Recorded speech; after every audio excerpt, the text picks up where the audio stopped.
match day 24, Barclays Premier League, and these matches were played on Tuesday and Wednesday. Let's get started at Liverpool. They entertained Leicester, and the weather was appalling. It was snowing there. Team news: Brighton and Maddison were in for the Foxes. Milner, red carded in the last game, was suspended, and Henderson was playing right back as the two right backs are injured, Alexander Arnold and the other guy, God almighty, Gomez is his name. Okay, let's get started. 2 minutes, Liverpool opened the scoring. Some nice interplay led to Mane, who moved into the box, created a yard of space, and hit a sweet drive in the corner. No chance for Schmeichel. 5 minutes and a great save from the Big Dane denied a Firmino effort after another sweet move, and it looked good for Liverpool. However, things started to turn a little. On 24 minutes, a golden opportunity for Maddison from a header, but it went wide. This followed an error from Alisson, who gave a possession away. And Alisson wasn't having a particular good night, giving away possession on a number of occasions. Then we got to minute 46, a corner which was cleared by the defence but picked up and hooked back in.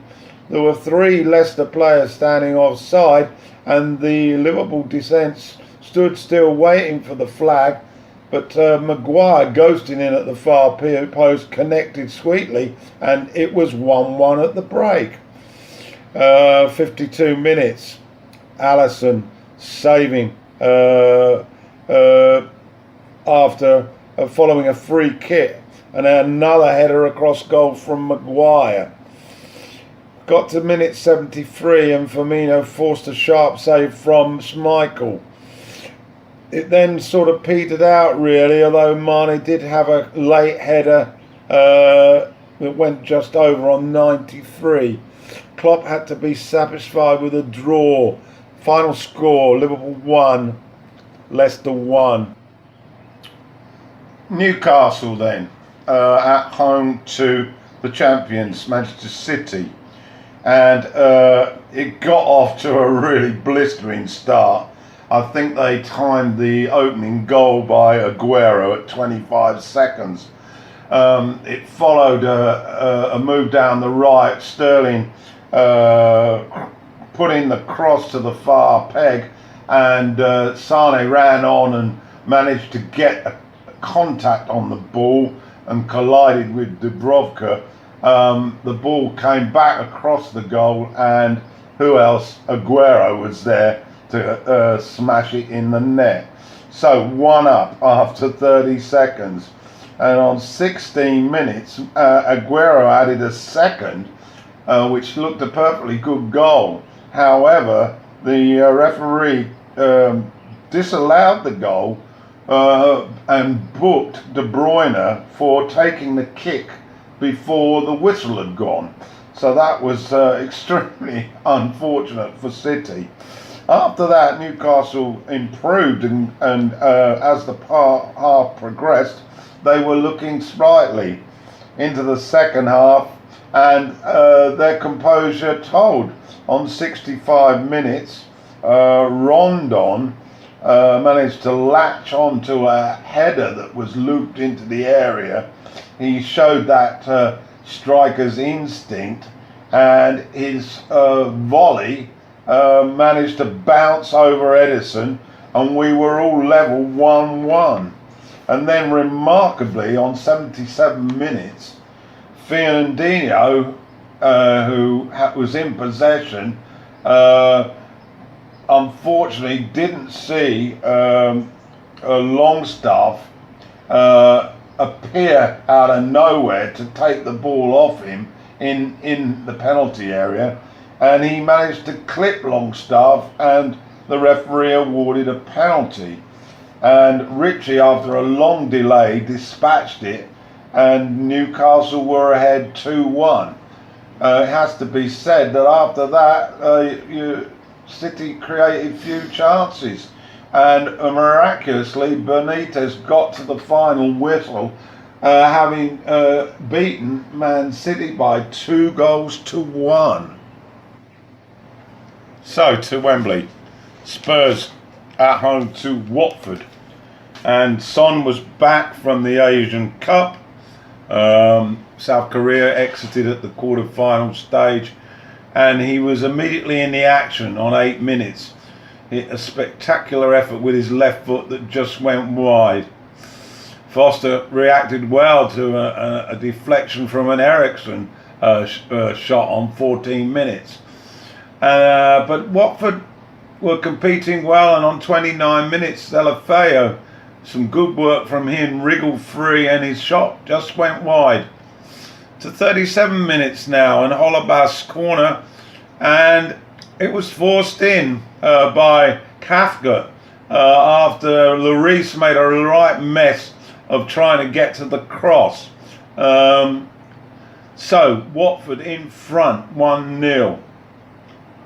That was the score at the break into the second half, 50 minutes. Great cross found Llorente. His first was saved by Foster, and when he tried to hook in the rebound, it went over the top. He was 2 years out, so a big miss for Llorente. Then on 59 minutes, Mora's effort was pretty tame. Foster's leg managed to keep out another effort on 62, following an Eriksson free kick. Watford's defence was holding firm, although Spurs were definitely on the front foot. 76 minutes, Harry Winks' speculative effort from 35 years was tipped over by Foster, but eventually the pressure paid off. 79 minutes, it was that Korean Son who grabbed the equaliser after Watford failed to clear their lines. He finished with a plum with a left foot strike.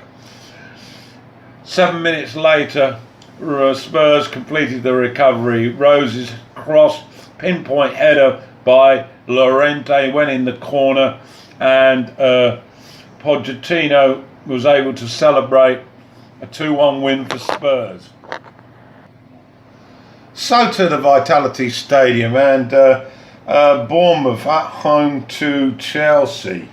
Bournemouth have recovered of late, and although they're still without Wilson, they are looking the real deal again. Higuain made his league debut for Chelsea. He was involved in the cup, but anyway, into the first half, and early Chelsea pressure. In fact, Higuain had a header that was diverted onto the bar early on, and they also had more of the play. Boric saved from Azpilicueta. As we were approaching the break, the Cherries had a counter-attack, and Kepa was forced to save from Stanislas.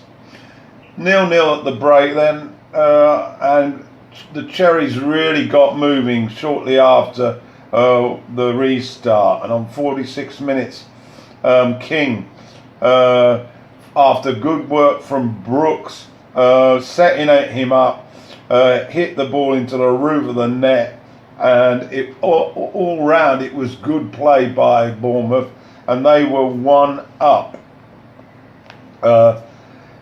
57 minutes, a clear chance for Chelsea to get back on level terms when Conte was anticipated a pass through, but his control let him down, and the Boric managed to gather the ball. That was on 57 minutes. 5 minutes later, a counter-attack by Bournemouth, and Brooks managed to break up the play. Luis guilty of dawdling on the ball. he then laid the ball off and got it back, outstripped the chasing Luis, and then swiveled onto his left peg and hit the ball in the corner, and that was 2-0 Bournemouth. The team were now full of confidence. This young man Brooks has really been a highlight for Bournemouth this season, and I expect him to be called up by England. He is terrific. Well, Chelsea, to be honest, never really responded, and in fact it became more embarrassing on 74 when King got his brace, a swift counter-attack and a nice finish. And then in added time, Bournemouth amazingly got their fourth when Daniels headed in. So the Chelsea coach was at a loss to really describe what had happened. He's clearly not a happy man, and Chelsea are really not performing at all well. So final score, Bournemouth 4, Chelsea 0. To Craven Cottage, a scintillating game on Tuesday. Weather conditions were poor. Ranieri in his pre-match interview suggested that it was a must-win. Well, it didn't start out very promising. 3 minutes on the clock, and a Montoya cross was connected sweetly by Murray, and it was in the corner, and 1-0 to Brighton. That man Murray was on the score sheet again on 14 minutes when he got a touch to a spectacular bicycle kick following another cross. So Fulham were 2 down. They managed to struggle to the break. They could have gone further behind, but it was 2-0. Second half, and what a transformation. Within a minute of the break, Mitrovic got his head on across, laid it off beautifully to Chambers, whose shot was hit sweetly as it hit the top corner, his first of the club. And the Serb was far too strong on 57 minutes, heading in an equaliser after Babel's cross was deflected. The same man, Mitrovic, added a second, and this was an unstoppable header from a cross on 74 minutes. And all of a sudden, Fulham were scoring goals for fun. And on 79 minutes, Vieta added a fourth when he reacted quickest to an effort rebounding off the crossbar and then sent back into the danger area by Babel. So Fulham were 4-2 up. Houghton looked completely shell-shocked, but the stadium erupted. This is going to go a long way towards whether Fulham will survive. Full-time score then, Fulham 4, Brighton 2. St Mary's then.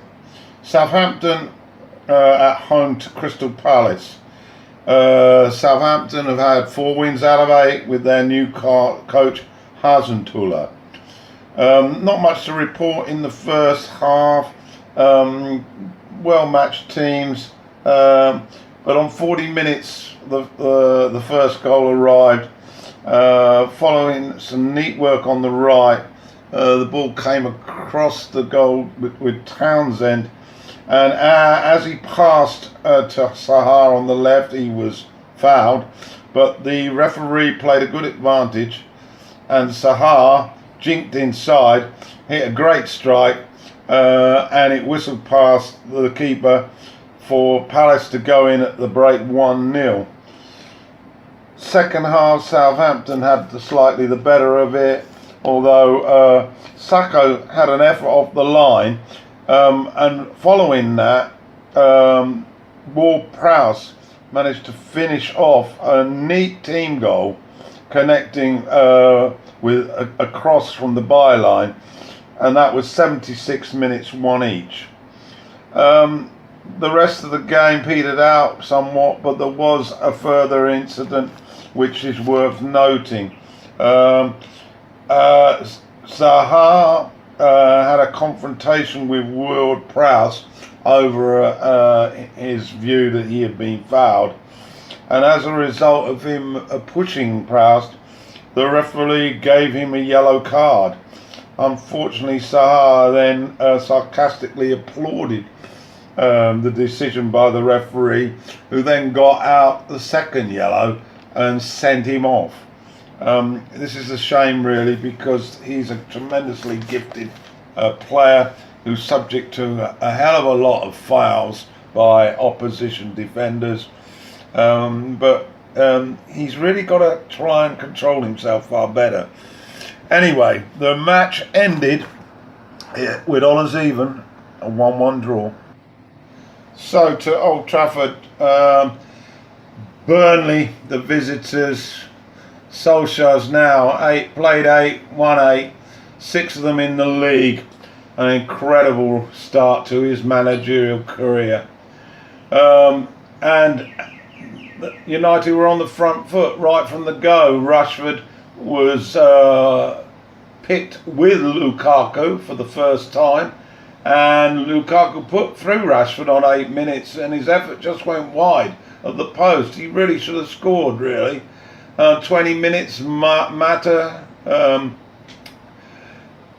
made a good effort that was just went wide, and not so much more to report, really. A glorious save from Heaton on 34 minutes, who's now got the #1 vest ahead of Hart. That was from a Lukaku effort. That was it at the break, goalless. Burnley obviously came out with a lot of purpose, because on 51 minutes, Pereira was caught in possession, and as a result, Barnes was put in, and he buried the effort into the roof of the net. No chance for De Gea, and that was 1-0. 65 minutes, Heaton once again denied Lukaku from 4 yards, a fantastic save. And then on 81, amazingly, Burnley, they hadn't had too many attacks, but Wood managed to connect and deflect a header wide of De Gea, and astonishingly, they were 2 up. Well, 10 minutes left, and Lingard was caught by a defender. It was an innocuous pullback, really, but the referee awarded a penalty, and Pogba converted. Now it was frantic, and amazingly, in injury time, constant pressure from the Reds, and they got their rewards. A follow-up, Heaton kept out a header from Sanchez, and it was followed up by Lindelof a few yards out, and he blasted it in off the keeper. Amazingly, the unbeaten record was intact. United had sneaked out a draw, and the final score 2-2. To the Emirates, Arsenal at home to Cardiff. There was a mournful beginning to this game. Flowers were laid in the centre circle to acknowledge the loss of the player Salah, the Cardiff player, who tragically has lost his life when the aeroplane that he was travelling in went into the English Channel earlier in the week. As for the game, well, the first half, it was a real struggle for the Gunners. Chances came and went in the first half. Cardiff did have a couple of chances from their striker Reed, but we got to the break goalless. The problems for Arsenal continued after the break, but eventually Kolasinac was brought down on 64 minutes by Manga, and Aubameyang obliged by dispatching the penalty. Lacazette added a second on 82, a great individual effort sprinting in from the touchline into the box and hit a hard drive past Etheridge. At that point, Cardiff got a sort of consolation goal in added time from Mendes. The game really petered out, but I guess, you know, under the circumstances, the normal circumstances, the football was of less significance. Final score anyway, Arsenal 2, Cardiff 1. Molyneux then, West Ham in town. West Ham licking their wounds from that FA Cup exit. Well, to be perfectly honest, Arnautovic, having extended his contract and now not going to China, had no effect whatsoever. West Ham were insipid. They had little panache about them, and although it was goalless at the break, two good chances squandered by Wolves from Doherty and Johnny. Also, the keeper, Fabianski, worth a mention. He made some superb saves. Into the second half then, and the pressure eventually told. Wolves completely outclassing West Ham, and Saiss on 66 headed in from a corner, a powerful header as well. Absolutely no chance for Fabianski this time. And as full time approached, the score got an air of respectability, with Jimenez getting a brace on 80 and 86. The third one, a delightful breakaway, leading to a chip over the keeper. Wolves look so good when they're pushing the passes around. They're a real pleasure to watch, and they're up now to 7th, I believe, in the league table, and fully justified that position. So final score then: West Ham beaten 3-0. The last game of the round then, it was a really a game that I'm glad I missed. At the John Smith Stadium, Everton arrived to face bottom club Huddersfield. Now, Huddersfield had their new coach, Jan Sievert, on view, but within a couple of minutes he was probably wishing he hadn't come. Richarlison, his second attempt on goal after his first effort, was poked away. And anyway, in it went, and that was Leicester beaten already 1-0 for Everton. The rest of that half was uneventful, to say the least, and the second half didn't get much better. Both sides pretty poor. The highlight was a red card for Dana when he managed to clip the heels of one of Huddersfield's attacking players as they ran through. The other thing of note was two late saves by Pickford to deny Moy. As a result, Huddersfield lost again. Everton, well, they are probably relieved to get a 1-0 win. And that concludes Matchday 24. Liverpool remain at the top, and they're 1 point better off than they were, courtesy of the defeat by City. At the bottom, Huddersfield are 11 points adrift now. And they're all but down.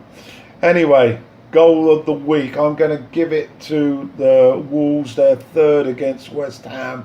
That sweeping, lovely passing movement resulting in the second goal for Jimenez. A thing of beauty.